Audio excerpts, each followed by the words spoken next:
안녕하세요. 한국게임과학고등학교의 교사 함기훈이라고 합니다. 오늘 이 강의는 지난 강의에 이어서 영상 제작에서의 중간 단계, 프로덕션에서 필요한 리허설과 그 다음에 리허설에 필요한 카메라의 움직임, 앵글, 숏과 크기에 대해서 알아보는 시간을 갖도록 하겠습니다.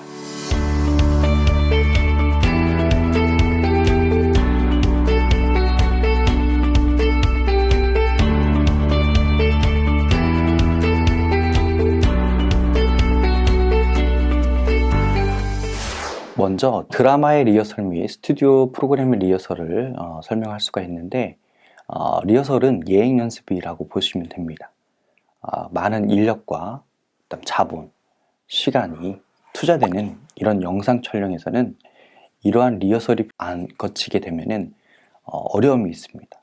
더 많은 시간과 인력이 투자가 되기 때문에 시간적인 것과 그다음에 자본적인 것에서 큰 어려움이 있기 때문에 이런 리허설을 꼭 거쳐야 합니다. 이 리허설은 촬영 콘티를 기본으로 해서 카메라의 리허설을 통해서 연출자의 어떤 의도와 그 다음에 주변 스태프들과의 협의해서 사전에 완성도를 높이는 그런 과정이라고 보시면 됩니다. 리허설에 필요한 피사체의 움직임이 있는데, 피사체의 움직임은 각 장르마다 조금씩 차이가 있습니다.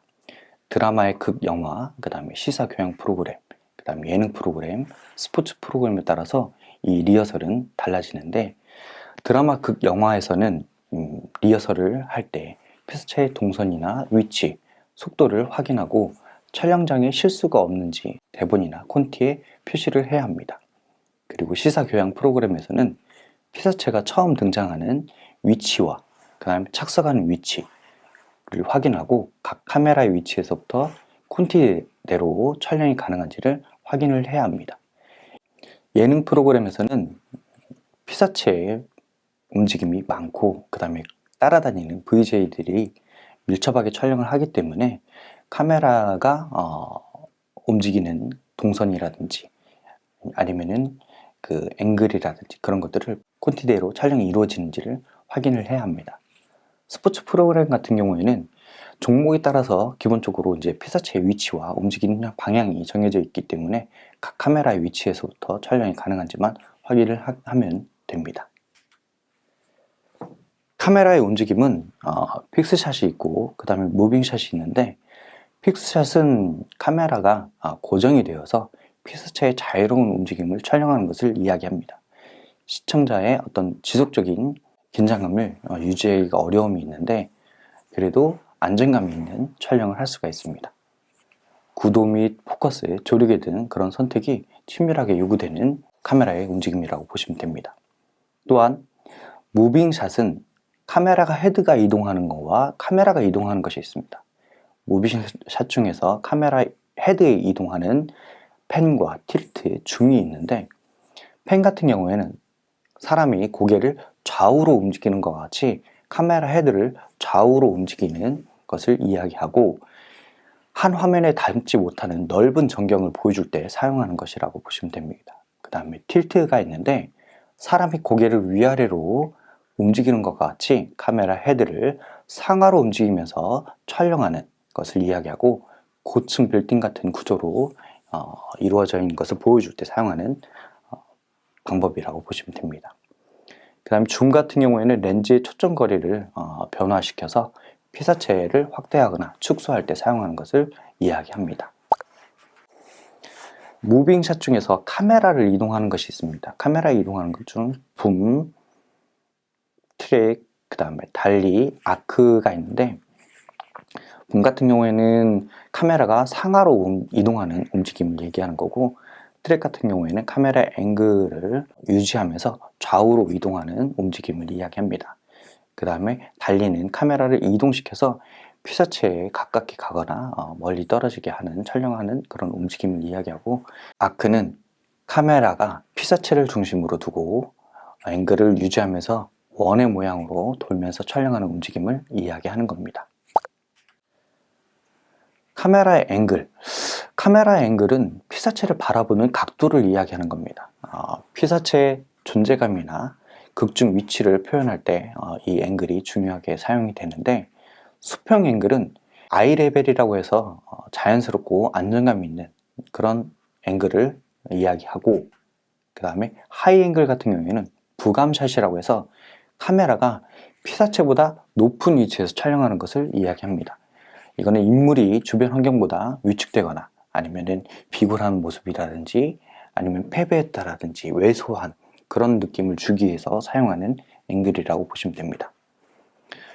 로우 앵글이 있는데, 로우 앵글은 안각샷이라고 해서 카메라가 피사체보다 낮은 위치에서 촬영하는 것을 이야기합니다. 이거는 존경심이나 공포감, 그 다음에 어떤 영웅을 묘사하는데 사용되는 그런 앵글이라고 보시면 됩니다. 그림과 같이 배트맨의 어떤 위대함이라든지 영웅이라든지 그런 걸 묘사할 때 사용하는 것이라고 보시면 됩니다.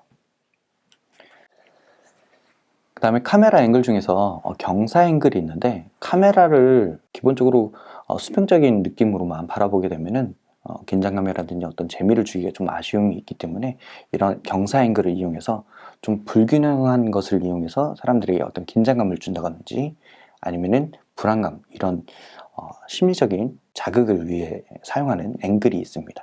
이거는 불균형, 대립, 비행기 추락 사고 때도 사용되기도 하고, 폭동이라든지 어떤 지진이라든지 이런 특별한 어떤 긴장감을 줄 수 있는 장면에 많이 사용되는 앵글이라고 볼 수가 있습니다. 카메라에 샷이 있는데, 그 샷의 크기는 프레임 안에 피사체를 어떤 크기로 배치하느냐, 어느 정도 거리가 떨어져 있느냐에 따라서 달라지게 됩니다.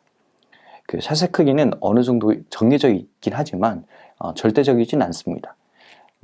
교재나 촬영장에서도 약간씩의 차이가 있기 때문에 리허설을 통해서 촬영자와 어떤 연출자가 협의하에 이런 것을 조절을 할 수도 있습니다. 먼저 익스트림 클로즈업 샷이 있습니다. 이 익스트림 클로즈업 샷은 얼굴의 일부분, 눈, 코, 입, 피사체의 어떤 특정 부분을 확대해서 찍을 때 사용하는 것이고, 인물의 표정을 명료하게 촬영하는 결정적인 어떤 극한 표정이라든지 그런 것을 찍을 때 사용하는 샷이라고 보시면 되고요. 클로즈업 샷은 피사체의 크기를 화면 가득히 확대하는 것이라고 볼 수가 있고요. 얼굴의 크기를 크게 촬영하거나 빵, 커피 이런 어떤 피사체 같은 것들을 중요한 거라 하면은 이거를 확대해서 강조할 때 사용하는 그런 샷이라고도 합니다. 인물의 얼굴이나 표정이 극적으로 필요할 때, 중요할 때 사용하는 샷이기도 합니다. 바스트 샷은 인물의 가슴 부분 위로부터 촬영한 샷인데, 지금 현재 제가 촬영하는 거와 비슷하기도 하겠죠. 그래서 인물 촬영의 기본이라고 보시면 되고요. 촬영 시에 가장 많이 사용되는 삼각형 구도를 가지고 있으며 가장 안정감을 주는 샷이라고 볼 수가 있습니다. 뉴스 대담 프로라든지 인터뷰, 드라마 등에서 많이 사용되는 샷이라고 볼 수가 있습니다. 그 다음에 웨이스트 샷이라고 해서 허리 위 상반신을 촬영하는 샷으로서 바스트 샷 다음으로서 가장 많이 사용되는 샷이고, 2인에서 3인 다수를 찍을 때 자연스럽게 사용되는 샷이라고 볼 수가 있습니다. 니샷은 무릎 위부터 찍는 것인데, 무릎 위부터 머리까지 촬영하는 것입니다. 이제 상반신이 움직일 때 보여주고자 하는 샷이고, 이 샷과 샷을 연결할 때 많이 사용되기도 합니다. 주의할 점은 이 무릎이 겹치게 되면은 무릎을 자르는 어떤 느낌을 주기 때문에 그렇게 이제 촬영하는 것보다는 무릎 위부터 이렇게 찍는다든지 그런 식으로 촬영하는 것이 기본이라고 볼 수가 있습니다. 풀샷 같은 경우에는 인물이 서 있는 전체를 촬영하는 샷입니다. 무용하는 사람, 발레하는 사람, 이런 어떤 전체적인 움직임을 보여줄 때 사용하는 샷이라고 볼 수가 있고요. 인물이 위치하는 공간에 대한 정보도 보여줄 수가 있는 샷이라고 볼 수가 있습니다.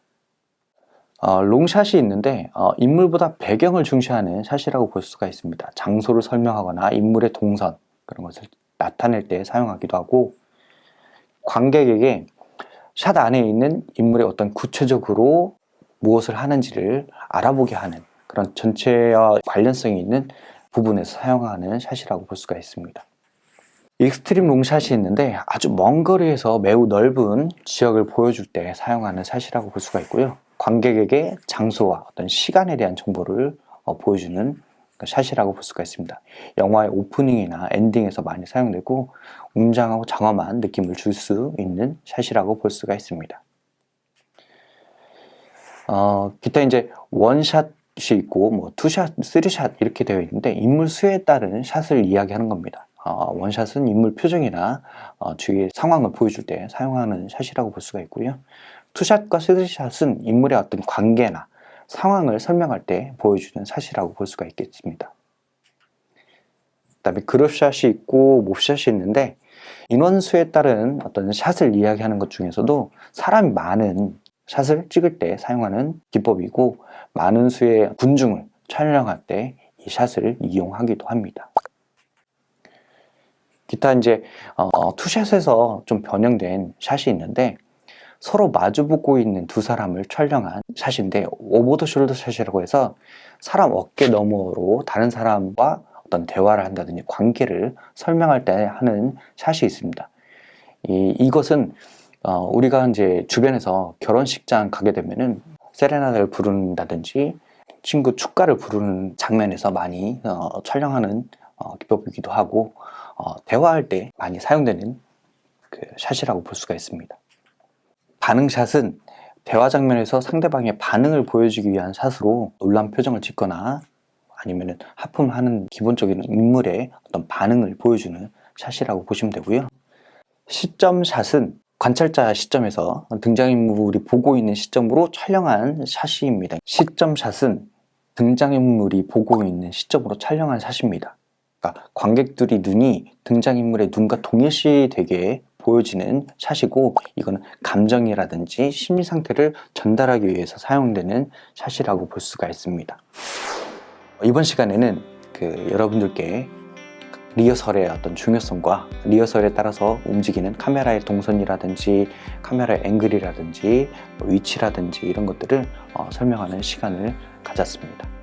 그러면 다음 시간에 또 뵙도록 하겠습니다.